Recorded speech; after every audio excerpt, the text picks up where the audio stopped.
Hi, ನಮ್ಮದು ಮತ್ತೊಂದು ವೀಡಿಯೋಗೆ ಸ್ವಾಗತ. ಲಾಸ್ಟ್ ವೀಡಿಯೋದಲ್ಲಿ ಹೇಳಿದ್ದೆ, ನೆಕ್ಸ್ಟ್ ವೀಡಿಯೋದಲ್ಲಿ ನಮ್ಮ ಕೆಫೆ ಬಗ್ಗೆ ವ್ಲಾಗ್ ಮಾಡ್ತೀನಿ ಅಂತ. ನಮ್ಮ ಕೆಫೆ ಬಂದು ಎಲ್ದೂರ್ ಕೆಫೆ ಅಂತ. ಸೊ ಇದು ಎಲ್ದೂರ್ ಕೆಫೆ ಅನ್ನೋದು ಯಾವುದೇ ಫ್ರಾಂಚೈಸಿ ಏನಲ್ಲ, ನಮ್ಮದೇ ಓನಾಗಿ ನಾವೇ ಒಂದು ಬ್ರ್ಯಾಂಡ್ ಕ್ರಿಯೇಟ್ ಮಾಡಿದ್ದು. ಬ್ರ್ಯಾಂಡ್ ಯಾಕೆ ಅಂದರೆ ನಾವು ಮಾಡೋದು ಎಲ್ದೂರಲ್ಲಿ. ಸೊ ಎಲ್ದೂರು ಸುತ್ತಮುತ್ತ ಇರೋರಿಗೆ ರೀಚ್ ಆಗಲಿ ಅಂತ ಹೆಸರು ತುಂಬ ಡಿಫಿಕಲ್ಟಾಗಿ ನಾವು ಫಸ್ಟೆಲ್ಲ ಏನೇನೋ ಥಿಂಕ್ ಮಾಡಿದ್ವಿ. Burger world, magic world, something ಏನೇನೋ ಹೇಳೋಕೆ ಅಂದ್ಕೊಂಡ್ರಿ. ಬಟ್ ಅದು ಜನಗಳಿಗೆ ರೀಚ್ ಆಗೋದು ಕಷ್ಟ ಆಗುತ್ತೆ ಅಂತ ಹೇಳ್ಬಿಟ್ಟು ನಾವು ಎಲ್ದೂರ್ ಕೆಫೆ ಚೆನ್ನಾಗಿದೆ ಅಂತ ಹೇಳ್ಬಿಟ್ಟು ಎಲ್ದೂರ್ ಕೆಫೆ ಇಟ್ವಿ. ಆ್ಯಂಡ್ ನಮಗಿದು ಅರೌಂಡ್ ನಮಗೆ ಈ ಕೆಫೆಗೆ ಇಲ್ಲಿಂದ ಸ್ಟಾರ್ಟಿಂಗಿಂದ ಹಿಡಿದು ಇಲ್ಲೇನೇನು ವರ್ಕೆಲ್ಲ ಇದೆ ಇದೆಲ್ಲ ಹಿಡಿದು ಕೊನೆ ಒಳಗಡೆ ಈ ಲೈಟಿಂಗ್ ಅರೇಂಜ್ಮೆಂಟ್ ಆಗಲಿ, table chairs with kitchen equipments ಇಷ್ಟು ಸೇರಿ ನಮಗೆ ಒಂದು 2 lakh ಆಗಿದೆ. 2 lakh ಇನ್ವೆಸ್ಟ್ಮೆಂಟ್ ಆಗಿದೆ.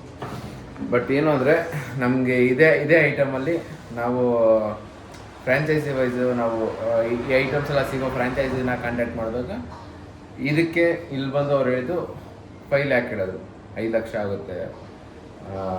2 ಟೇಬಲನ್ನು ಕೊಡ್ತಾರೆ. ಒಂದು ಸಿಟ್ಟಿಂಗ್ಗೆ ಒಂದು 10 ಮೆಂಬರ್ ಸಿಟ್ಟಿಂಗ್ ಏರಿಯಾ ಕೊಡ್ತಾರೆ. ಆ್ಯಂಡ್ ಈ ಕಿಚನ್ ಎಕ್ವಿಪ್ಮೆಂಟ್ ಎಲ್ಲ ಕೊಡ್ತಾರೆ, ರಾ ಮೆಟೀರಿಯಲ್ಸ್ ಕೊಡ್ತಾರೆ. ಬಟ್ ನಾವೇನಾದ್ರೆ ಅದಕ್ಕೆಲ್ಲ ಪೇ ಮಾಡಬೇಕು. ನಾವು ಕಿಚನ್ ಏನಾರ ಫುಡ್ ಐಟಮ್ಸ್ ಏನು ಕೊಡ್ತಾರೆ ಅದಕ್ಕೆಲ್ಲ ಪೇ ಮಾಡಿದರೆ ತೊಗೊಬೇಕಾಗಿತ್ತು.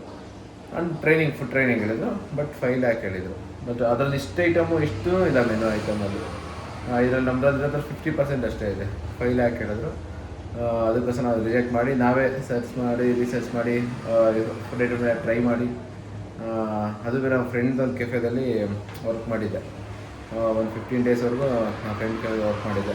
ನಾವು ಮೊದಲಿಂದನೂ ಒಂದು ಈ ಫುಡ್ ಡಿಪಾರ್ಟ್ಮೆಂಟಲ್ಲಿ ಅಡುಗೆ ಎಲ್ಲ ಸಾಕಾದ ಇಂಟ್ರೆಸ್ಟ್ ಇತ್ತು. ಈ ಕಾಲೇಜ್ ಟೈಮಲ್ಲೆಲ್ಲ ಕಾಲೇಜ್ ಇಲ್ಲದೆ ಇರಬೇಕಾದ್ರೆ, ರಜೆ ಇರಬೇಕಾದ್ರೆ ಕೇಟ್ರಿಂಗ್ ಎಲ್ಲ ಹೋಗ್ತಿದ್ವಿ. ಕೇಟ್ರಿಂಗ್ ಎಲ್ಲ ಹೋಗಿ ಅಲ್ಲಿ ಪಾರ್ಟ್ ಟೈಮಾಗಿ ಮಾಡ್ತಿದ್ವಿ. ಈ ವೀಕೆಂಡ್ಸ್ ಶನಿವಾರ ಭಾನುವಾರ ಬಂದರೆ ಮದುವೆಗಳು ಇದೆಲ್ಲ ಹೋಗಿ ಅಲ್ಲೆಲ್ಲ ಫುಡ್ಡೆಲ್ಲ ಮಾಡ್ತಿದ್ವಿ.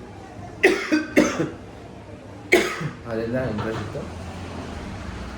ಅದಾದಮೇಲೆ ಹಾಗೆ ಇದನ್ನು ಒಂದು ಕೆಫೆ ವರ್ಕ್ ಮಾಡಿ ನಮ್ಮ ಕಡೆ ಯಾಕೆ ಮಾಡೋಕ್ಕಾಗಲ್ಲ, ಮಾಡೋಣ ಅಂಥೇಳಿ ಬೆಂಗಳೂರಲ್ಲಿ ಮಾಡ್ತಿದ್ದೆ. ಹಾಸ್ಪಿಟಲ್ ಮಾಡ್ತಿದ್ದು ಕೆಲಸ ಬಿಟ್ಟು, ಅಲ್ಲೇನೋ ಪ್ರಾಬ್ಲಮ್ ಆಗಿ ಕೆಲಸ ಬಿಟ್ಟು ಸದ್ಯಕ್ಕೆ ಸ್ವಂತಕ್ಕೆಯಿಂದ ಲೈಕ್ ಅದೇ ಸ್ಯಾಲರಿಯಲ್ಲಿ ಕೊಡ್ತಿದ್ದು 25,000 30,000 ನಾವು ಯಾಕೆ ಇಲ್ಲಿ ಊರ ಕಡೆ ದುಡ್ಕೊಳಕ್ಕಾಗಲ್ಲ ಅಂತ ಯೋಚನೆ ಮಾಡಿ ಇದನ್ನು ಸ್ಟಾರ್ಟ್ ಮಾಡಿದ್ದು. ಬಂದು ಎಲ್ದೂರ್ ಕೆಫೆ ಅಂತ. ಒಂದು ಕಡೆಯಿಂದ ಹೇಳಬೇಕು ಅಂದರೆ ಫಸ್ಟ್ ಔಟ್ಸೈಡ್ ಲುಕ್ ಏನಿದೆಯೋ ಅದೆಲ್ಲ ಆಲ್ಮೋಸ್ಟ್ ಒಂದು 25,000 ಆಗಿದೆ. ಇದು ಕೆಳಗಡೆ ಸಿಮೆಂಟಿಂದ ಹಿಡಿದು ಮೇಲೆ ಲೈಟಿಂಗು ಆಮೇಲೆ ಗ್ರೀನ್ ಮ್ಯಾಟು, ಟೇಬಲ್ಸು, ಚೇರ್ಗಳು ಅದೆಲ್ಲ ಒಂದು 20,000. ಒಳಗಡೆ ಈ ಟೇಬಲ್ಸು ಈ ಚೇರ್ಸ್ ಎಲ್ಲ ಇದು ಒಂದು 5,000 to 6,000 ಆಗಿದೆ. ಈ ಮತ್ತು ಲೈಟಿಂಗು ಇದೆಲ್ಲ ಒಂದು ವೈರಿಂಗು ಇದೆಲ್ಲ ಬಂದು ಒಂದು 15ವರೆಗೂ ಆಗಿದೆ. ಪ್ಲಮ್ಮಿಂಗ್ ವರ್ಕು ಎಲ್ಲ ನಾವೇ ಮಾಡ್ಕೊಂಡು ನಮ್ಮದು ಉಳಿತಾಯ ಆಗಿದ್ದೇನೋ ಅಂದರೆ ಲೇಬರ್ಸ್ ಆಗಿಲ್ಲ. ಪ್ಲಮ್ಮಿಂಗ್ ಆಗಲಿ, ವೈರಿಂಗ್ ಆಗಲಿ, ಸಿಮೆಂಟ್ ಕೆಲಸ ಆಗಲಿ, ಔಟ್ಸೈಡ್ ಏನಿದೆ ಅದೆಲ್ಲ ಡಿಸೈನ್ಸ್ ಆಗಲಿ ಎಲ್ಲ A to Z ನಾವೇ ಮಾಡೋದು. ಸೊ ಅದರಿಂದ ಮೇ ಬಿ ಅವ್ರಿಗೆಲ್ಲ ಕೊಟ್ಟಿದ್ದರೆ ಇನ್ನೊಂದು 50,000 ವರ್ಕರ್ಸ್ಗೆ ಹೋಗಿರೋದು ಇಷ್ಟೆಲ್ಲ ವರ್ಕ್ ಮಾಡೋಕ್ಕೆ. ಇದೆಲ್ಲ ನಾವೇ ಮಾಡೋದಕ್ಕೆ ಸೊ ನಮ್ಗೆ ಅಷ್ಟೊಂದು ಮಿಗ್ಲಿದೆ.